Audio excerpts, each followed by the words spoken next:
Bueno, buenas noches, ¿cómo están? Mi nombre es Román Sebastián, estoy cursando la carrera de Introducción a la Economía y este es el TP número 2. Paso a explicar brevemente lo que estuve haciendo.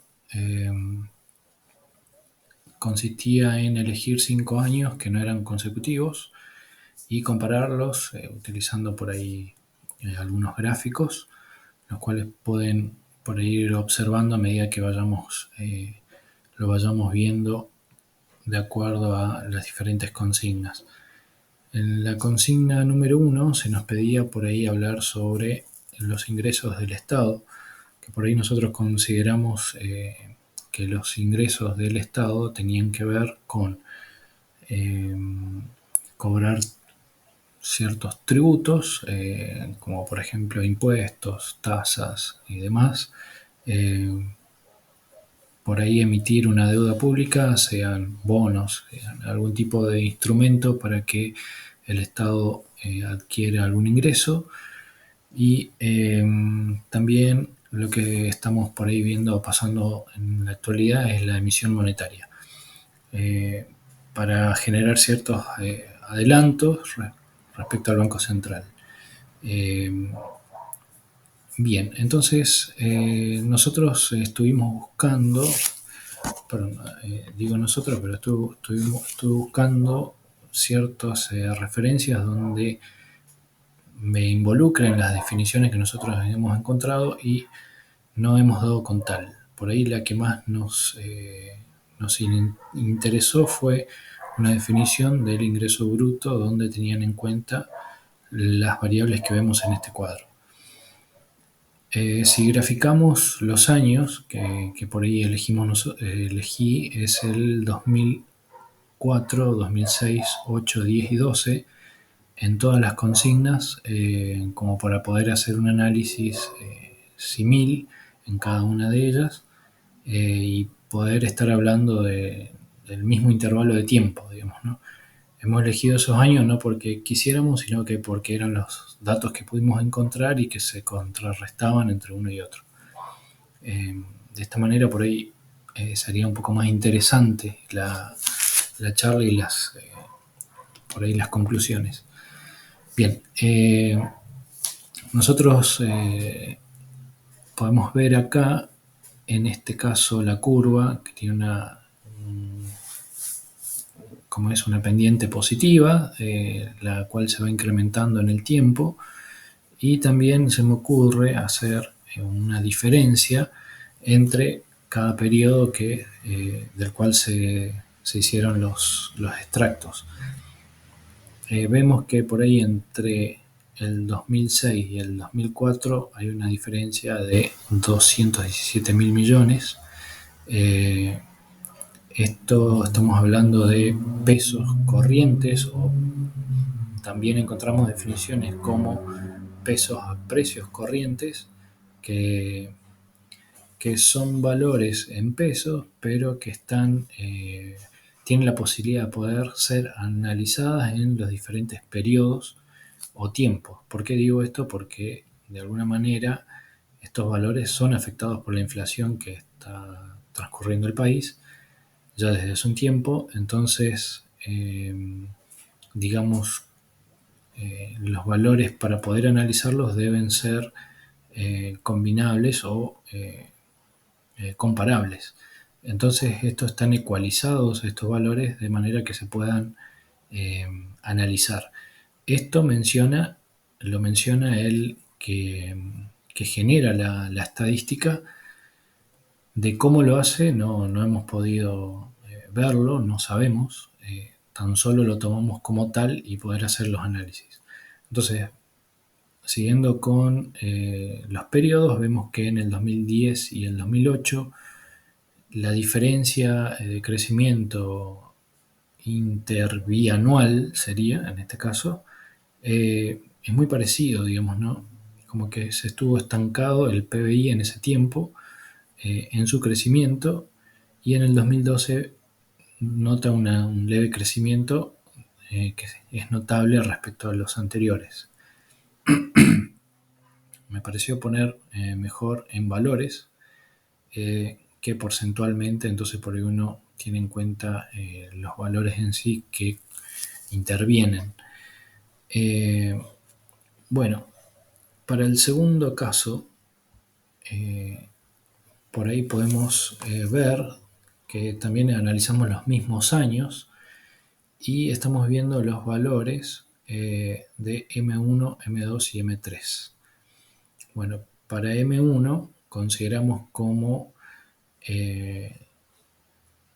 digamos, nosotros no tenemos definido M0, digamos que sería otro valor que es qué tan la mejor liquidez del dinero respecto a transformarse en efectivo, ¿no? A ese valor M0 debemos agregarle eh, todas las, en cierta manera, el dinero que circula por ahí en la economía, en cuentas corrientes, se podría decir también los, ¿cómo es? Está bien, serían las cuentas corrientes, las cajas de ahorro y demás que están a corto plazo. El corto plazo se lo define como en este caso 2 años. Para nosotros 2 años es muchísimo por cómo estamos en la economía, entonces nos pareció un poco, no sé, hacer notar ese dato, porque 2 años para nosotros es muchísimo. Puede suceder de todo en 2 años, como la variación de la tasa del dólar, si empezamos a ver. Entonces, nos pareció un poco largo ese plazo, aunque según los análisis lo consideran a corto plazo. Entonces, de esa manera se conforma M1 y digamos, después tenemos otro valor que sería M2, que es un indicador de los agregados de dinero que tendríamos que agregarle el M1, que ya avisamos, lo dijimos hace un rato, y tenemos M3, que serían todo el circulante a largo plazo, ¿no? Que sería mayor de 2 años. Vemos acá en los análisis que de los datos que nosotros rescatamos que fue de esta fuente que tenemos acá, que es esto, que es DatoGov, que en un momento nosotros, casi a última hora, digo nosotros porque estábamos en un grupo y el cual se desarmó, entonces no estamos todos, pero estaba, perdón, se me perdió. Bueno, lo teníamos acá en DatosGov. De esta manera los sacamos acá de los agregados monetarios en pesos, M1, M2 y M3. Estos datos estaban en un Excel tipo CBS, los arreglamos para poder sacar los datos. Bueno, estos datos, de manera resumida, son estos que vemos acá en la pantalla y vemos lo mismo que si vemos esta línea continua, sería M1, que por ahí faltaría agregar el dato sobre la curva, pero esto sería M1. En línea continua, en naranja vemos M2 y en un color gris lo vemos a M3, que está un poco más alejado. Entonces, faltaría agregar el valor de M0, pero no teníamos en dato, digamos, en tabla como para poder agregar, y como nos pedían solo M1, M2 y M3 son los que pusimos, y se me ocurrió por ahí agregar la diferencia que hay entre M1 y M2 y M2 y M3. Entonces, ¿por qué esto? Porque ahí vemos el agregado que se genera entre M1 y M2 y el agregado que se genera entre M2 y M3.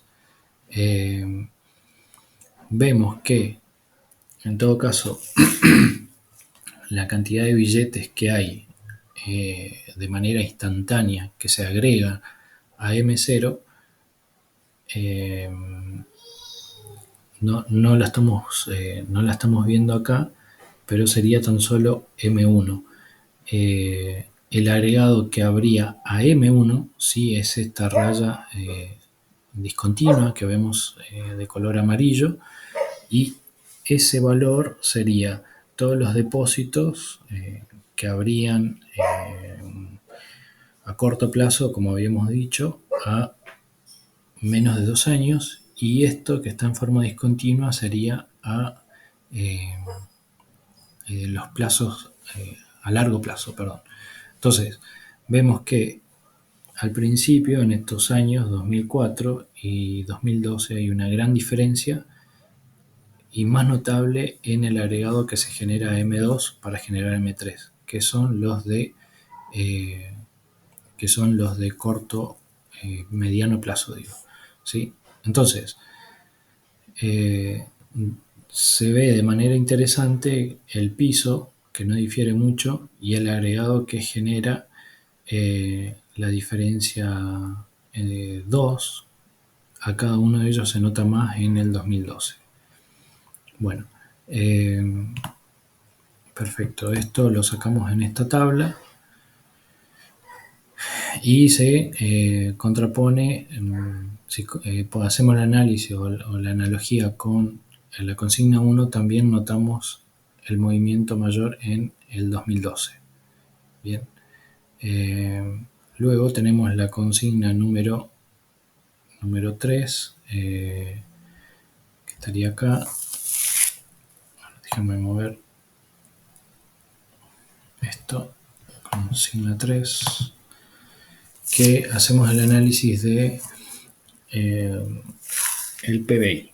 Bueno, vemos también que el Producto Bruto Interno, hay un gran crecimiento en el año 2012 respecto a eso, pero nuevamente quise dibujar la diferencia que hay entre periodos, y bueno, no sería periodo, sería entre cada año de análisis, y vemos que hay un 46%, acá sí utilicé la variación porcentual, respecto al 2004, y para el 2008 vemos que hay de un 58%, que es un crecimiento, y luego hay una decaída en el 2010, que vemos que esa decaída era el aplanamiento que vimos acá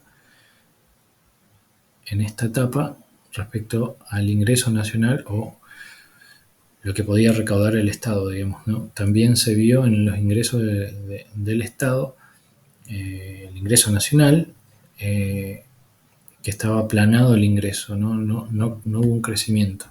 Entonces también vemos en el Producto Bruto Interno esa caída, digamos, ¿no? Que se nota como caída, y luego un crecimiento del 50% respecto a este último periodo, ¿no?